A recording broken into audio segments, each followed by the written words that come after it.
Good morning, and thank you all for joining us. I'm Congresswoman Yvette D. Clarke, Chair of the Congressional Black Caucus and proud representative of New York's 9th Congressional District, that's Central and Southwest Brooklyn. I want to thank my Tri-Caucus colleagues, CHC Chair Adriano Espaillat and KPAC Chair Grace Meng, for their leadership and presence here today. We are gathered here today because, like so many Americans, we are outraged by what we are witnessing in the streets of Los Angeles and in communities across our nation. President Trump's unlawful decision to deploy the National Guard onto the streets of Los Angeles is a reckless and inflammatory escalation, one designed not to restore calm, but to provoke chaos. Let's be clear about how this began. With peaceful protests sparked by the unlawful and inhumane targeting, detention, and deportation of our immigrant neighbors. And David Huerta, a California union president arrested and injured during an immigration and customs enforcement raid last week perpetrated by the Trump administration.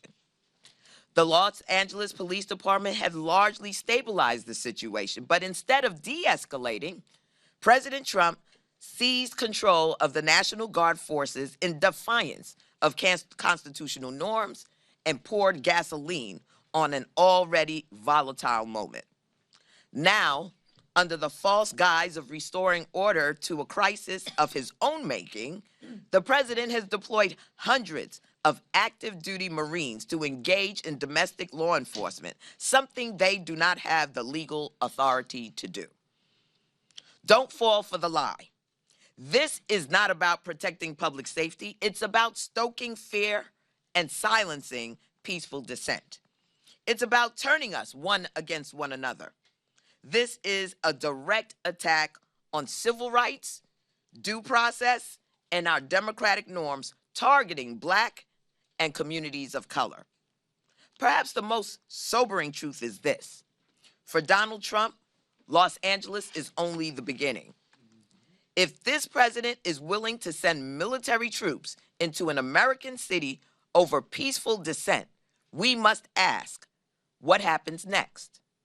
What American community will be next? In a matter of weeks, maybe days, another contrived crisis could bring the armed forces to more of our communities. This presence won't be to defend our freedoms, but to instill fear. That has always been his goal, to make every Black, Latino, Asian, and immigrant community, or any American who would dare to speak out against him, afraid. From threatening to arrest a sitting governor to hinting at martial force against civilians, Trump is not acting like a leader. He is posturing as a strong man, desperate, dangerous, and utterly detached from the principles of democracy. This president has crossed the line, and we must all understand what that means. We still don't know the full consequences of this unprecedented authoritarian overreach. But let me be clear. Congressional Democrats stand in full solidarity with the residents of Los Angeles, with our immigrant sisters and brothers, and with the peaceful protesters who dare to speak out and who will support every effort to oppose this president's abuse of power. And I want to thank Governor Newsom and Mayor Karen Bass for their resolve and leadership. To those who choose to peacefully protest, stay strong, and remain peaceful. Rise above his chaos. The right to protest, to speak out against injustice, is fundamental to our democracy. It is protected by our Constitution. It is part of the American story. Trump wants violence, not to stop it, but to justify his own. Do not give him what he wants. Having said that, it's my honor now to turn the podium over to the chair of the Congressional Hispanic Caucus, Congressman Adriano Espaillat. Thank you, Chair Clark, Chair Meng. Together we make up the Caucus, a strong voice in the House of Representatives, that represents many districts that are being impacted by this aggressive action from the White House. So let's turn back and figure out how we got here. President Trump says that he's going to arrest violent criminals and deport them. The fact is, he's going after working people. He's going after moms. He's going after folks that are trying to make ends meet. He's going into a Home Depot to arrest day laborers. He's stopping families on their way to a Houston hospital where 4 children, U.S.-born children, were deported to Mexico with their parents, including a 10-year-old little girl with a cancerous brain tumor that now has no access to the health care that she needs to save her life. That's who he's going after. And he's doing this in an aggressive way. And so that's what got us to this moment where hundreds of people showed up to an ICE facility to protest because they got accounts that over 200 people, just like the ones that I described, were being held there. 4 of our members went there and were not allowed in. In fact, chemicals were spilled on the floor. We're asking for a full investigation of that action. And some of them suffering from asthma were impacted by that. I myself was at 26 Federal Plaza on Sunday as people will call in for court dates on a Sunday. Were dismissed, their cases were dismissed, only to find out that ICE was waiting for them outside in the hallways where they were cuffed, kept in the building, processed for hours upon hours to be sent to a detention center where they await deportation. People that are trying to comply with the law, with the parameters that have been set for them, the regulations that have been told for them to follow, are being trapped in the courtrooms, in ICE offices, as they try to comply with the rules and regulation. That is the state of America today. And that's why people took to the street to protest. And that's why members of Congress went to these ICE facilities to comply with our duties of oversight granted to us by the U.S. Constitution. And we were summarily denied entry. We will be going back. And we will continue to go back until we have access to those facilities and we determine exactly what's going on there, because people are coming in and they're not coming out. So that is what's happening right now in America. He has militarized Los Angeles. He has deputized local law enforcement with federal powers, dividing people as opposed to bringing the country together. The Caucus will stand united. We will stand united. We will comply with our constitutional duties of oversight, and we will continue to visit these ICE facilities until we get to the bottom of this. Thank you, and I yield to Congresswoman Grace Meng. Hi, everyone. I'm Congresswoman Grace Meng, chair of the Congressional Asian Pacific American Caucus, or KPAC. I'm proud to join my Tri-Caucus colleagues here today, chairs Yvette Clark and Adriano Espaillat, to stand up for immigrants and stand against this Trump administration's attacks on our neighbors, our loved ones, and our friends. Like millions of Americans across the country, I'm deeply concerned by the administration's use of aggressive tactics against our immigrant communities. Armed agents have raided schools, workplaces, and homes, terrorizing our neighbors and literally ripping families apart. These stories are heartbreaking. You've heard some of them. A 4-year-old citizen, U.S. citizen, who was receiving treatment for stage 4 cancer was deported after showing up for a routine check-in. And child's birthday party in Texas was raided by federal authorities with flashbang grenades. As a mom, I can't even imagine how traumatizing that must have been for these kids. These are not the criminals the administration claims they are. They are our neighbors, our friends, and loved ones who work hard, pay their taxes, and contribute to our country. The Department of Homeland Security should use its limited resources to address serious national security threats and fix our broken immigration system. Instead, President Trump continues to escalate tensions and even deployed 2,000 plus National Guard troops and 700 Marines to Los Angeles, despite the sitting California governor's objections. This is not about public safety. This is about exerting control and striking more fear in our immigrant communities. Threatening to send troops into neighborhoods, especially against the state governor's wishes, is an abuse of power that will undermine the National Guard's mission, erode trust, and put more people in harm's way. This military action is coming from the same president who refused to deploy the National Guard on January 6th, when there was more violent protests already happening right here.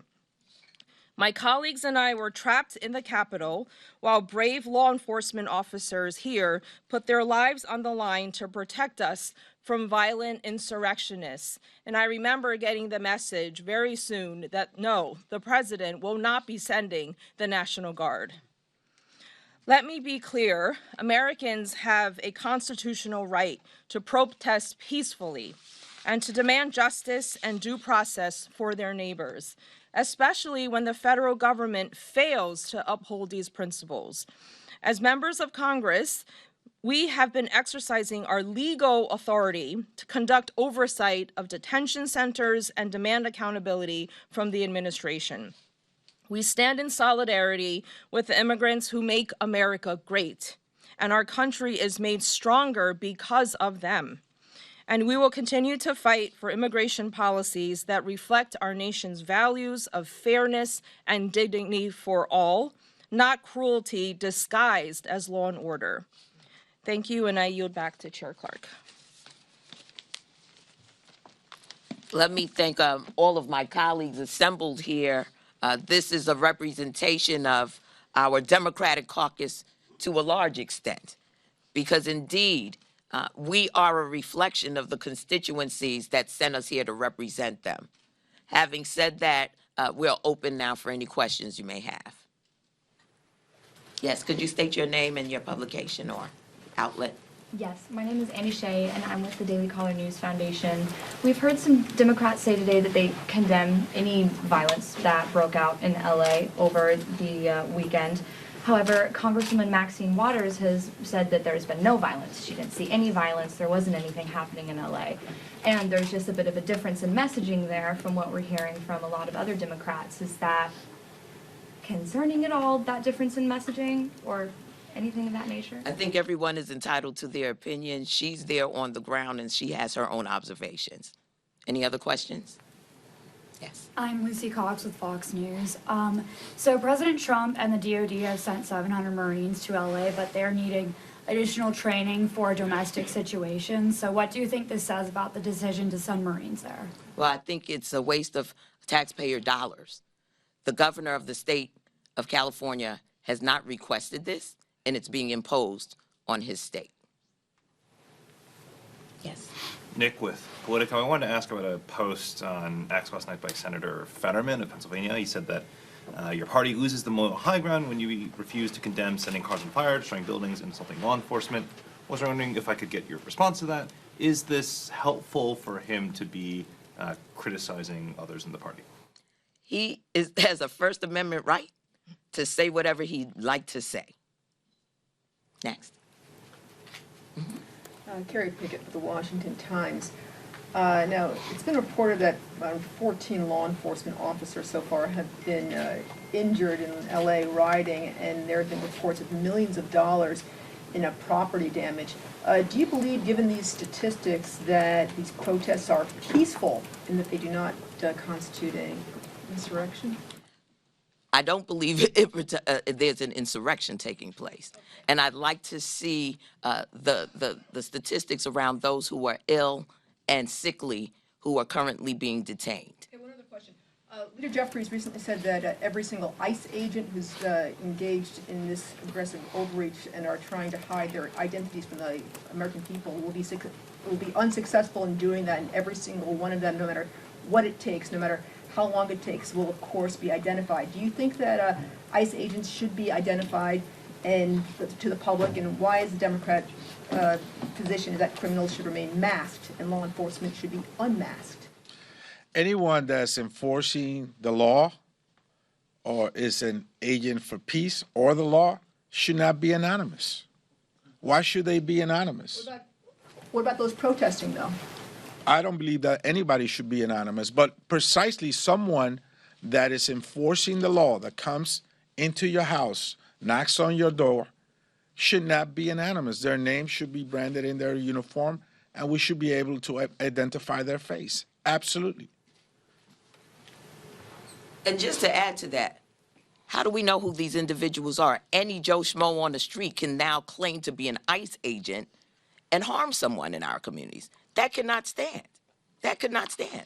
You would not want someone random to come up and accost you, and you have no way of indicating who they are, where they're taking you, what their mission is. These individuals must comply with making sure that they're known. Masks, though. I'm talking about law enforcement.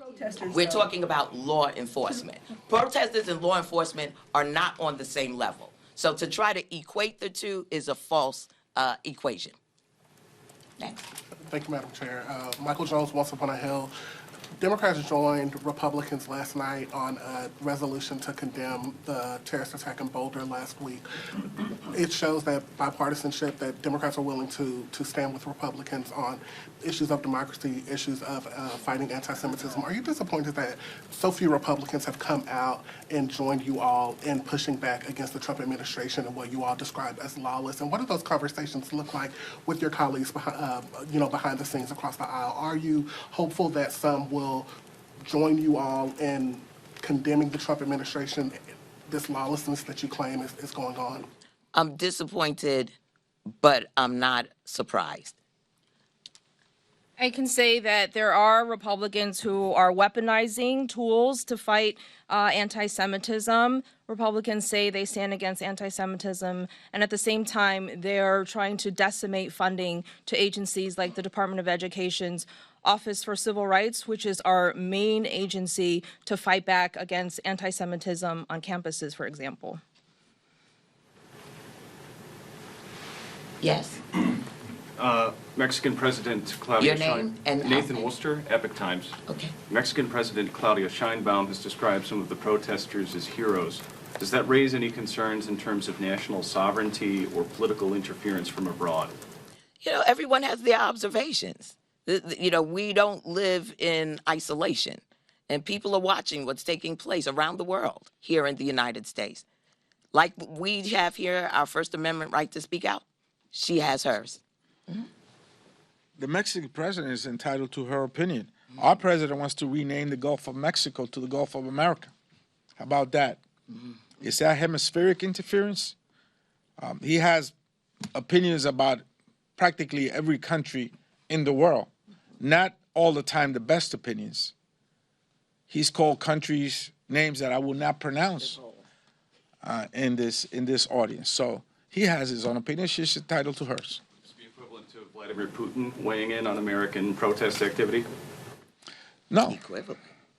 Vladimir Putin, penetrated social media. He orchestrated actions that many could characterize as election fraud.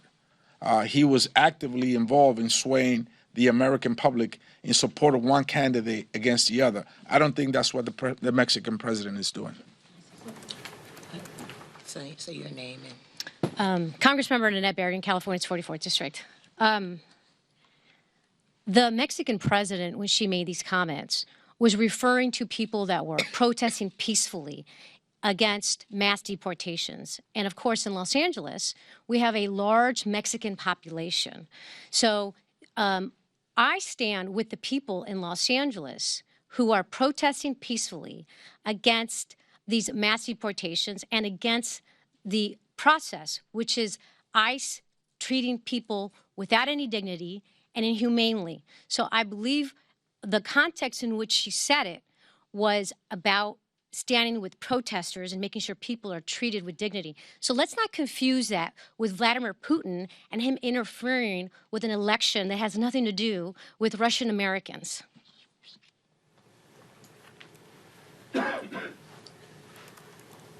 I see you. Yes. You've described what Trump is doing in Los Angeles as lawlessness and unconstitutional and a violation of human rights. Do these things rise to the level of impeachment? Are these impeachable offenses? Well, you know, I do. I believe it is. I definitely believe it is. But we'll cross that bridge when we get to it. Yes? Lee Asgarn on AP. I'm hoping you can just take a step back and characterize the nature of the protests. I think you're getting a lot of questions about instances of violence, whether you characterize them as peaceful. Can you just kind of describe for us, you know, how you see these protests? Are they mostly peaceful instances of violence? Are they violent protests as... You have heard all of us say and ask protesters to be peaceful. When the protests right here at the United States Capitol were happening, when there was more violence than we had ever seen on the first and second day of the protests in L.A., this exact president, when we were begging him to send in the National Guard, when there was already violence and vandalism right here, he refused to do so. So now he's going to turn the argument around and say it's about public safety?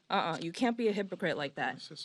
This is not a mob chanting, Jews will not replace us in Virginia.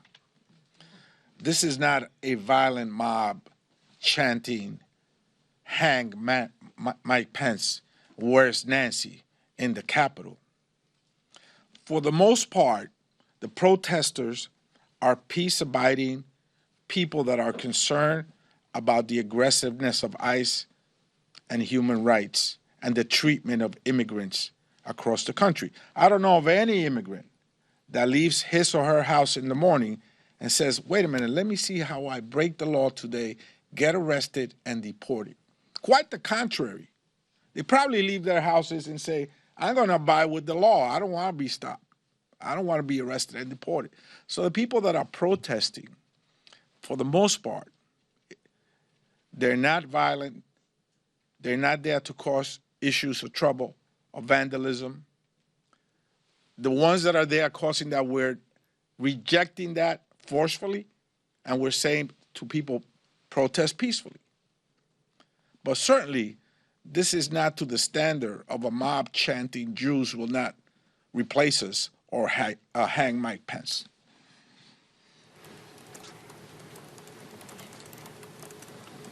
Yes. I'm Julio Chavez with Reuters.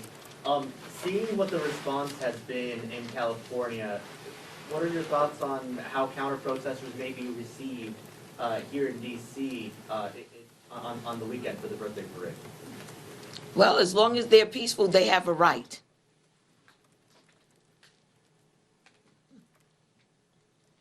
No more questions? Yes, sir. And what is your name again? Yeah, Jacob Adams, Daily Signal. Immigration was a top issue during the 2024 election, which President Trump won, including the popular vote. Do you worry that the American people want, border enforcement and are not with you on this issue? Well, first of all, the border has the lowest crossings in over the past 10 years right now. So it's not about border crossings. What we're talking about are core constitutional values, due process. And this president has violated that. And so, notwithstanding winning an election, I don't believe that any person of goodwill would see what is taking place across this nation and not be concerned about the way that this is being conducted, the violation of human rights, the lack of due process. And we're beginning to see a shift in people who thought one thing about how Donald Trump was going to conduct his immigration policy, which was to go after violent criminals, and are now seeing their neighbors, their congregants, people they work with, being harassed, being disappeared, and being treated as subhuman. All right, we're good. Enjoy the rest of the day, folks.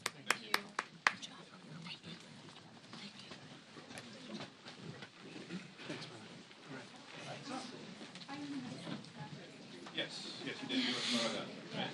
Yeah. I figured you did.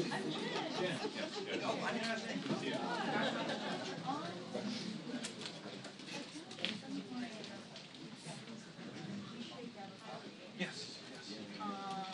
And we're next week.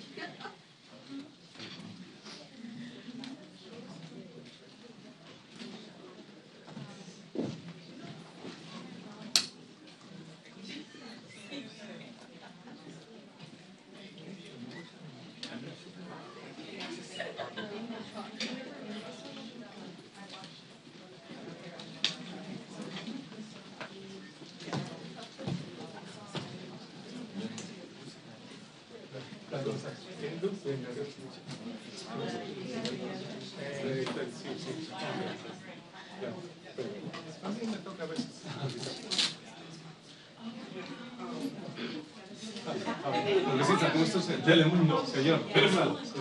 ¿Cómo anda? Me da un segundo el número. Telemundo. El nombre está bonito. Sí, Telemundo. Así es. No nomás un pequeñito. Telemundo. Juli, estoy aquí con el Congreso. Dame un segundo.